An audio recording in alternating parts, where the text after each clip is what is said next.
Alright, hello everyone.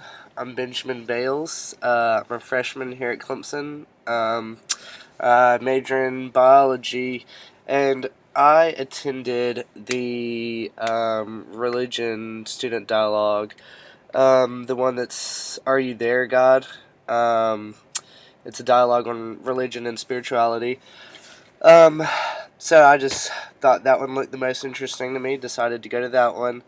Um, so basically, when we first got there, we were all we played a game first, connections, just to kind of I don't know, have a little icebreaker and get to know each other a little bit. And then after that, we kind of sat down where we ended up in that game, if that makes sense, the position in the room where we ended up. So it, like, forced us to sit by random people. And then we were all given a sheet of paper that had um, dialogue and debate and discussion. Um, and there were different definitions of those and descriptions of kind of what those different ways of communication are and how those are achieved. So we went through those and kind of picked out the pros and cons of each. And I think this was done kind of to give us an idea of what dialogue should be and how it should be conducted.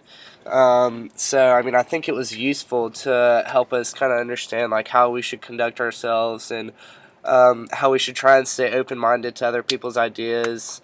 Um, then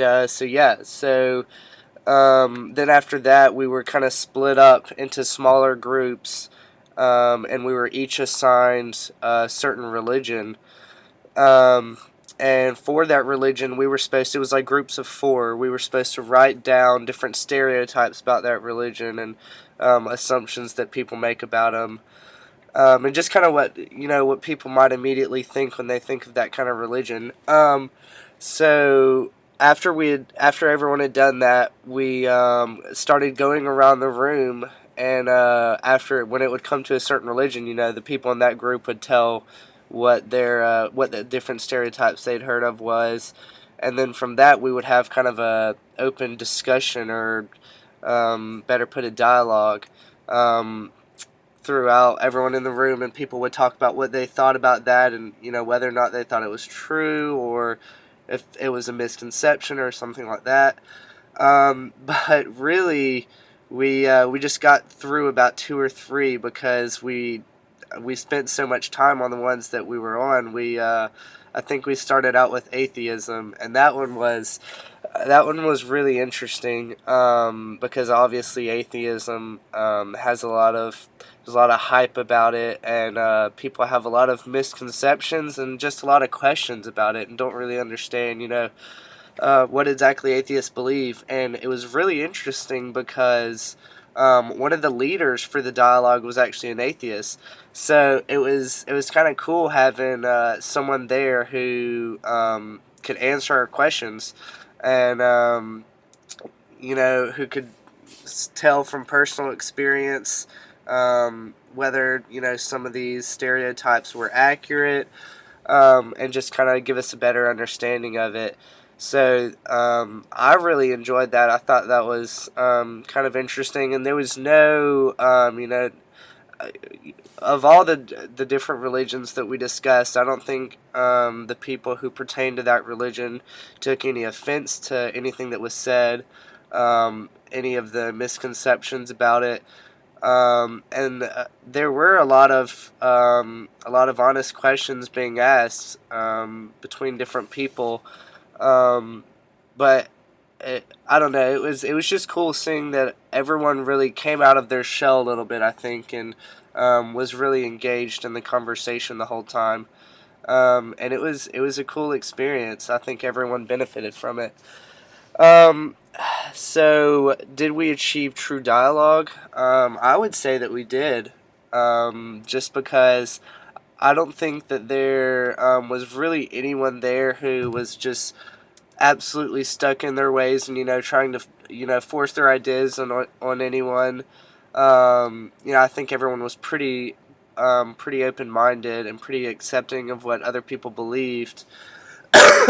that we had questions about different beliefs, but I don't think anyone um, really shut down things that they didn't believe in. Um, and then we did have definitely had some people who were more active, and then in the discussion, and people who stayed more reserved. I would say that pretty much everyone contributed, at least to a small extent, and they were probably, I don't know, 6 or 7, maybe 8 people that were more active and kind of controlled the direction of conversation most of the time. I was probably one of those people. But I mean, I just found it so interesting what everyone was saying, and I've had a lot to say, and I even um, had more to say than I was able to. We had to be cut off. We didn't even get halfway around the room of the different religions before our time was up. So yeah, I would say that that we achieved true dialogue, and I would say that dialogue is important, especially to develop that skill in a college setting, because you're definitely going to have times, going through your years at school, that you'll have to be in a group setting and have to have a dialogue or discussion, whether it be on a project, um, or different kind of I don't know, group activities that you'll have to do, where you'll all have to kind of collaborate and not necessarily come to a unanimous decision, but at least kind of give your own input and maybe combine those in the best way possible. And even further on past college, I think that that's a useful skill, because many times you'll have to use it. So yeah, that was my dialogue.